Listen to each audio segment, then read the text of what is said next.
और ब्रेक के बाद आपका स्वागत है। आप देख रहे हैं उत्तराखंड एक्सप्रेस और सबसे पहले आपको बताते हैं एक डराने वाली खबर जो कि पहाड़ में कोरोना से जुड़ी हुई है।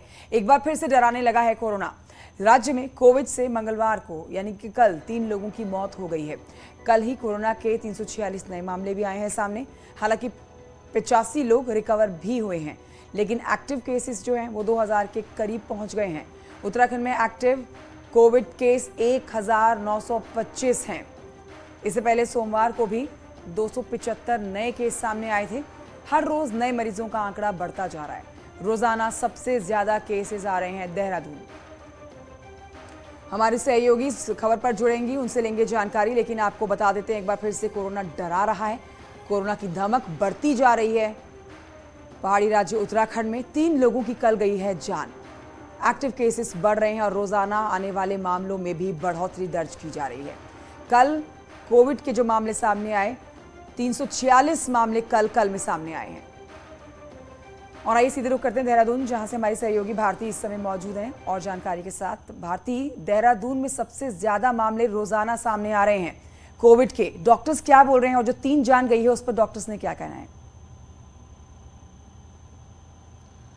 देखिए, रोजाना की अगर हम बात करें, देहरादून में जो एक्टिव केस हैं वो लगातार बढ़ते जा रहे हैं, जिसमें देहरादून में 100 से ज्यादा ही डेली देखने को मिल रहा है कि पॉजिटिव केसेस आ रहे हैं। कल 188 केसेस आए, उससे पहले 108 केसेस आए थे और पिछले 10 दिन में लगातार देखने को मिला है कि ये संख्या बढ़ी ही है।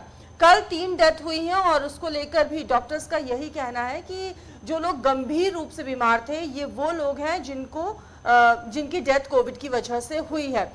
तेजी से संक्रमण फैलता जा रहा है, लेकिन रिकवर भी जल्दी हो रहे हैं लोग। डॉक्टर्स ये मान रहे हैं, कहते हैं कि अभी जिस तरीके से 4 धाम यात्रा थी, मौसम में जो बदलाव आए हैं, संक्रमण इस दौरान तेजी से फैलता हुआ भी नजर आ रहा है। लेकिन लोगों ने जो वैक्सीन लगाई है उसकी वजह से ये कहा जा सकता है कि कहीं ना कहीं लोग जल्दी ठीक भी हो रहे हैं। इसमें एक चीज मैं और जोड़ना चाहूंगी कि बूस्टर डोज को लेकर कैंपेन गवर्नमेंट चला रही है और इसमें ये भी देखने को मिला है कि लोग तेजी से पार्टिसिपेट भी कर रहे हैं, क्योंकि निःशुल्क ये बूस्टर डोज लग रही है। ये अपील लगातार की जा रही है, लोगों को जागरूक किया जा रहा है कि लोग आए और ज्यादा से ज्यादा बूस्टर डोज लगाए। जिनकी सेकेंड वैक्सीनेशन नहीं हुई है वो दूसरी वैक्सीन को भी लगाए। लेकिन हाँ, ये चिंता की बात जरूर है, क्योंकि अब भी कोविड नॉर्म्स का पालन नहीं हो रहा है और जो ये संक्रमण है वो तेजी से फैलता हुआ नजर आ रहा है। शुक्रिया आपका भारती सकलानी जानकारी के लिए।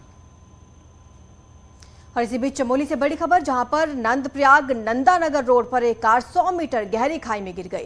सैतोली गांव के पास यह हादसा हुआ है। हादसे में एक शख्स की मौत हो गई है। ये मृतक युवक को खाई में घायल अवस्था में वहां से निकाला गया था, लेकिन अस्पताल ले जाते समय रास्ते में उसने दम तोड़ दिया। मृतक दशोली ब्लॉक के सैकोट गांव का रहने वाला बताया जा रहा है।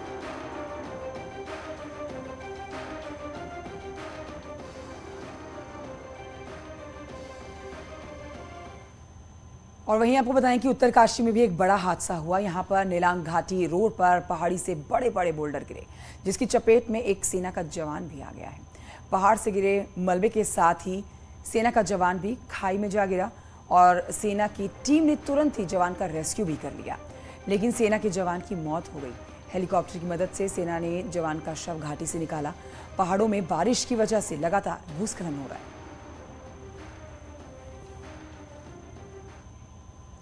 नैनीताल हाईकोर्ट ने राज्य के डिग्री कॉलेजेस में 455 असिस्टेंट प्रोफेसर की भर्ती के लिए जारी विज्ञप्ति को रद्द कर दिया है। कोर्ट ने इस विज्ञप्ति को दिव्यांग जन अधिकार नियम 2017 के खिलाफ मानते हुए उसे रद्द कर दिया और आयोग को नए सिरे से विज्ञप्ति जारी करने के निर्देश दिए। आयोग के 4 दिसंबर 2021 को जारी विज्ञप्ति को हाईकोर्ट में चुनौती दी गई थी।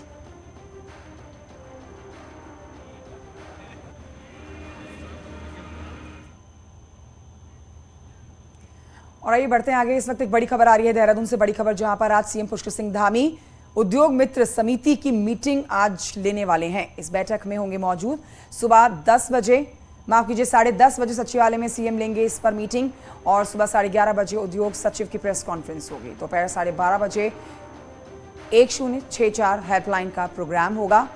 सीएम धामी प्रोग्राम में शामिल होंगे।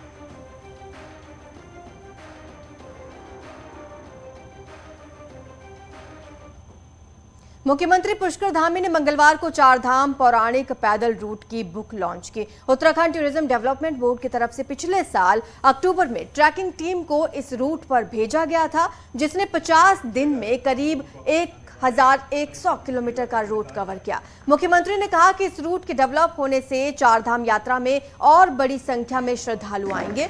ट्रैकर्स भी ये एक उनके लिए नया रूट होगा। मुख्यमंत्री ने कहा, प्रधानमंत्री मोदी लगातार बद्रीनाथ केदारनाथ में डेवलपमेंट का काम कर रहे हैं। साथ ही सीएम धामी ने यह भी कहा कि जल्द ही केदारनाथ और हेमकुंड के रोपवे का भूमि पूजन किया जाएगा।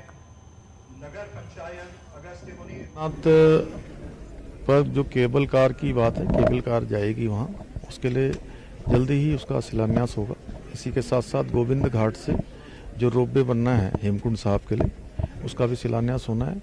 ऐसे अनेकों परियोजनाएं जो पर्वतमाला के अंतर्गत आने वाली हैं, उन सभी की तैयारियां की जा रही हैं। और वहीं आपको बताएं कि उत्तराखंड कांग्रेस के लिए पॉलिटिकल अफेयर्स कमेटी का गठन किया गया है। कांग्रेस के राष्ट्रीय संगठन की तरफ से इस कमेटी का ऐलान किया गया। कमेटी में जो नाम शामिल हैं उनमें हरीश रावत, प्रीतम सिंह, गणेश गोदियाल जैसे ये बड़े नाम, सीनियर नेताओं के नाम शामिल हैं। कमेटी में शामिल नाम प्रदेश प्रभारी देवेंद्र यादव, प्रदेश अध्यक्ष करण माहरा, नेता प्रतिपक्ष यशपाल आर्य, पूर्व सीएम हरीश रावत, भुवन कापड़ी, प्रीतम सिंह, गणेश गोदियाल, नवप्रभात, राजेंद्र सिंह भंडारी, काजी निजामुद्दीन, सुमित हृदेश, प्रकाश जोशी, वैभव वालिया और इशिता सेना शामिल हैं। ये नाम आज ही ये लिस्ट जारी की गई है। उधर चमोली जिले में लगातार बारिश का कहर जारी है। चमोली के बिरही घाटी में बारिश के बाद भारी तबाही हुई। पैदल रास्ते और रोड बंद हो गए हैं, बुरी तरह से क्षतिग्रस्त हो गए हैं। मौके पर स्थानीय कांग्रेस विधायक राजेंद्र भंडारी पहुंचे। उन्होंने सरकार पर क्षेत्र की अनदेखी का आरोप लगाया है। भंडारी का कहना है कि गांव में जरूरी चीजें तक पहुंचाना मुश्किल हो गया और गांव का जिला मुख्यालय गोपेश्वर से संपर्क टूट गया है। इस नदी पे 30 मीटर कम से कम स्पान का पुल बनना चाहता है, वहाँ 12-14 मीटर का बना है, जो कि पहले ही बरसात के दिन में बह गया है। और अब शेष भारत से ईरानी गांव का संपर्क कट गया है।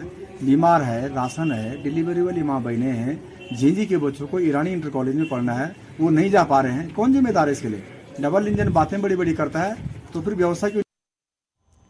तो वहीं हल्द्वानी में वाटर लॉगिंग के कारण सड़कों में जगह जगह पर गड्ढे बन गए हैं, जिससे लोगों को पैदल और 2 व्हीलर से चलना मुश्किल हो गया है।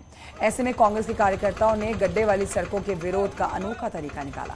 कांग्रेस कार्यकर्ता पार्टी के प्रदेश प्रवक्ता दीपक के नेतृत्व में प्रदर्शन के लिए सिटी मजिस्ट्रेट ऑफिस पहुंचे।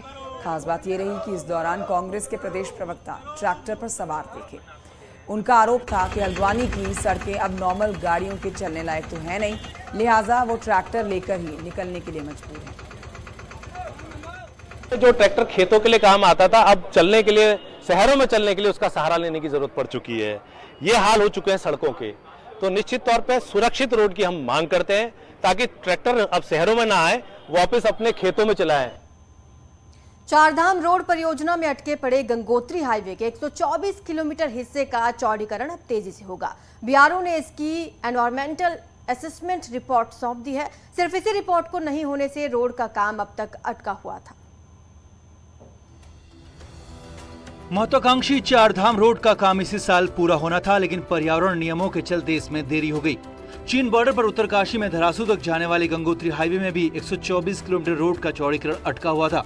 हालांकि सुप्रीम कोर्ट ने सामरिक महत्व के चलते अपनी रोक हटा दी, लेकिन पर्यावरण को लेकर रिपोर्ट के अभाव में काम शुरू नहीं हो पाया। अब बीआरओ ने ये रिपोर्ट सौंप दी है, जिससे जल्द सड़क का चौड़ीकरण शुरू हो जाएगा। हाँ, बीआरओ के द्वारा सबमिट की गई है जिलाधिकारी के माध्यम से, और उस संबंध में शीघ्र ही इसके बारे में निर्णय लिया जाएगा, क्योंकि मुख्य सचिव की अध्यक्षता में इसकी कमेटी है और कमेटी के स्तर पर उस संबंध में जो भी गुण दोष के आधार पर उस पर निर्णय लिया जाएगा। हालांकि यमुनोत्री हाईवे और केदारनाथ हाईवे पर अभी भी कई जगहों पर पेंच फंसा है। हाई पावर कमेटी इसका परीक्षण कर रही है और कुल मिलाकर करीब 225 किलोमीटर की सड़क पर अभी काम होना बाकी है। देहरादून से न्यूज 18 के लिए सुनील नवप्रभात की रिपोर्ट। तो वहीं खबर अब ऊधम सिंह नगर से है, जहां पर सूदखोरी के मामले को लेकर बढ़ रहे हैं अब ये मामले। ताजा मामला रुद्रपुर का है, जहां पर सूदखोर से उत्पीड़न के परेशान 6 लोगों ने एसएसबी के सामने अपना दर्द बयां किया। पीड़ितों का कहना है कि वो टेम्पो और ई रिक्शा चलाकर परिवार का गुजर बसेरा करते हैं और एक शख्स से उन्होंने कुछ हजार रुपए उधार लिए थे, लेकिन समय से रुपए नहीं चुका पाने की वजह से उन पर 4 से 5 गुना तक ब्याज लगाकर उधार की रकम को लाखों रुपए तक कर दिया गया। सूदखोर ने उनसे ब्लैंक चेक भी लिया है और चेक बाउंस कराकर उस पर कोर्ट के माध्यम से झूठे केस दर्ज कराए जा रहे हैं। सूदखोर ने उनको ही नहीं बल्कि गरीब तबके के 20 से ज्यादा लोगों को अपना शिकार बनाया। अब एसएसपी ने इसकी जांच के आदेश दिए हैं। जब ये कोविड में बीच में लौटा नहीं पाए तो इनको ब्याज के ऊपर सुपर ब्याज, वो इतने सारे 3 प्रकार के ब्याज लगा के इनको लाखों रुपए का इनको बता दिया कि भाई आपकी तो लाखों रुपए का बकाया है। तो ये बेचारे रोड पे ऑटो चलाने वाले इतना कहाँ से पैसे दे पाए। हरिद्वार में राज्य कर विभाग के सर्वे और छापेमारी से नाराज व्यापारियों ने सिटी मजिस्ट्रेट कार्यालय पहुंचकर सरकार के खिलाफ जमकर नारेबाजी की। मुख्यमंत्री के नाम सिटी मजिस्ट्रेट को ज्ञापन भी सौंपा। जिले भर के कई व्यापार मंडलों से जुड़े व्यापारियों ने जीएसटी की छापेमारी को व्यापारियों का उत्पीड़न बताया और जल्द ही इसे रोकने की मांग की।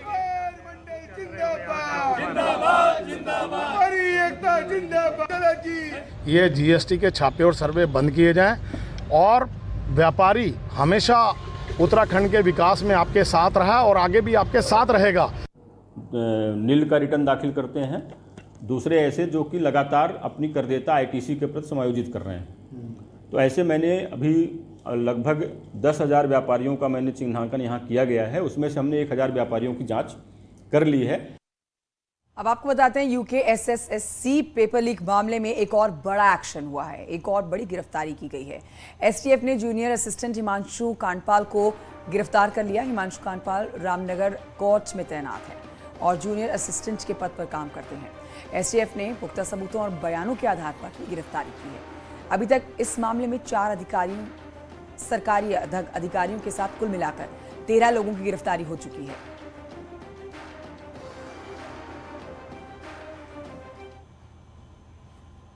और चलिए खबरों में आगे बढ़ते हैं। दरअसल पुलिस जवानों के ग्रेड पे का मामला तूल पकड़ता जा रहा है। सोमवार को 4 पुलिसकर्मी सस्पेंड किए गए थे और अब उनकी बहाली को लेकर पुलिसकर्मियों के परिजन एक बार फिर से धरना दे रहे हैं और सरकार को तेज आंदोलन की चेतावनी उन्होंने दी है।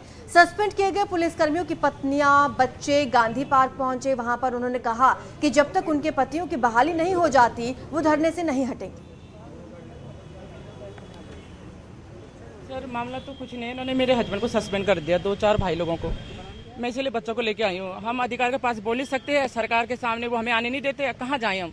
आज यहीं पे अगर ये हमारी बात नहीं सुनते, मेरे बच्चे और मैं सुसाइड कर लेंगे, आत्मदाह करेंगे और हमारे अधिकारी इसके जिम्मेदार होंगे। मैं बिल्कुल तब तक नहीं हटूंगी यहाँ पे। इन्होंने जब तक बहाल नहीं कि हम जाएंगे नहीं घर यहाँ पे, चाहे कुछ भी हो जाए। आज उसके बाद कोई बातचीत?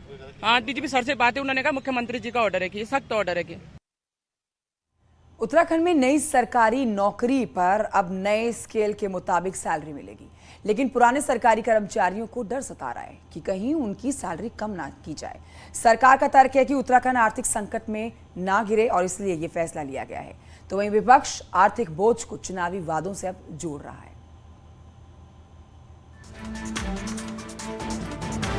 हर बेरोजगार की पहली चाहत सरकारी नौकरी होती है और सरकारी नौकरी मिल जाए तो फिर सैलरी, पुरानी पेंशन, ग्रेड पे और प्रमोशन के लिए प्रदर्शन का सिलसिला शुरू होता है।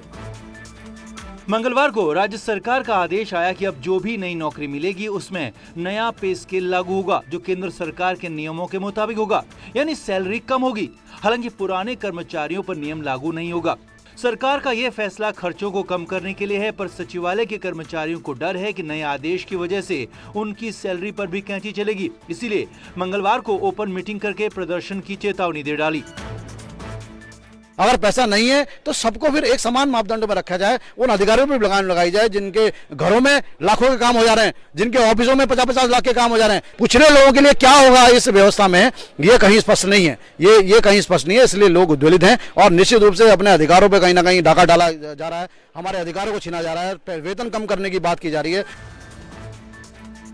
उत्तराखंड के कुल बजट का 27% सरकारी कर्मचारियों की सैलरी, भत्ते और पेंशन पर खर्च होता है, जो करीब 23,000 करोड़ रुपए है। वहीं पुलिस कर्मियों की 4600 ग्रेड पे की मांग भी आर्थिक बोझ के आगे दम तोड़ती दिख रही है। सोमवार को 4600 ग्रेड पे की मांग पर 4 पुलिस कांस्टेबल को सस्पेंड कर दिया गया, क्योंकि इनके परिवार वालों ने ग्रेड पे की डिमांड पर प्रेस कॉन्फ्रेंस की।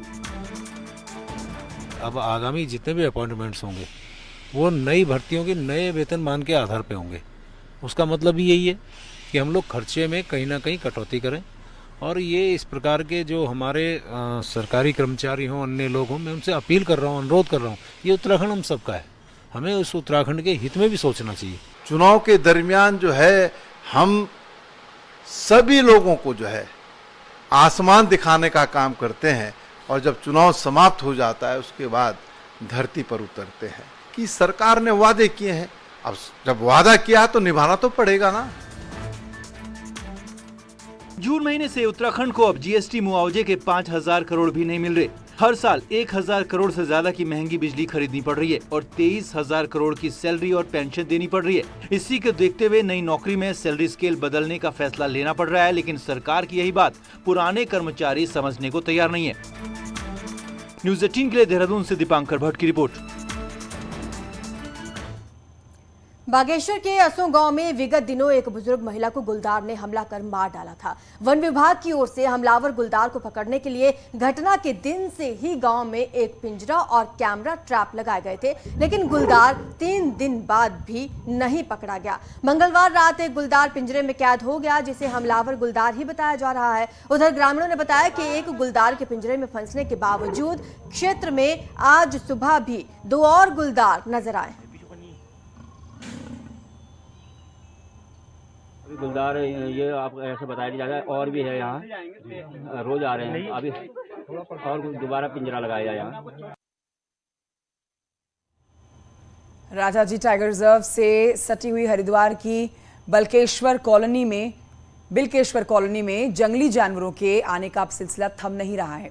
आज अचानक से जंगली हाथी कॉलोनी में आ धमका और चहलकदमी करने लगा। आप देख रहे हैं तस्वीरें। गनीमत रही कि इस दौरान हाथी ने कोई नुकसान किसी को नहीं पहुंचाया। विशालकाय हाथी को देखकर कॉलोनी वासियों के होश उड़ गए। इस कॉलोनी में अक्सर जंगलों से जानवर निकलकर आ धमकते हैं।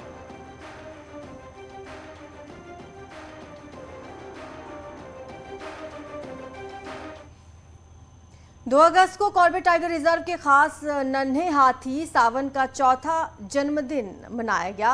हालांकि इस बार इस दिन सावन का ये बर्थडे बहुत ही औपचारिक रूप से मनाया गया। इस बार ना तो वहां महकमे से बाहर के कोई लोग थे और ना ही वहां बच्चों की रौनक नजर आई। इस बार सावन के बर्थडे पर मीडिया के लोगों को भी कॉर्बेट प्रशासन ने नहीं बुलाया। इस जन्मदिन में नन्ही खुशी ने भी हिस्सा लिया, जिसका जन्म भी इसी कैंप में कुछ महीने पहले हुआ। कि हमारी फॉरेस्ट पेट्रोलिंग, खासकर मानसून पेट्रोल में इनका बहुत महत्वपूर्ण रोल होता है। ऐसे क्षेत्र जहां हमारी एक्सेस नहीं होती है वहां हम हाथी के माध्यम से ही पेट्रोलिंग इसमें की जाती है। तो हर वर्ष की तरह ये आज इसको हम सेलिब्रेट करेंगे।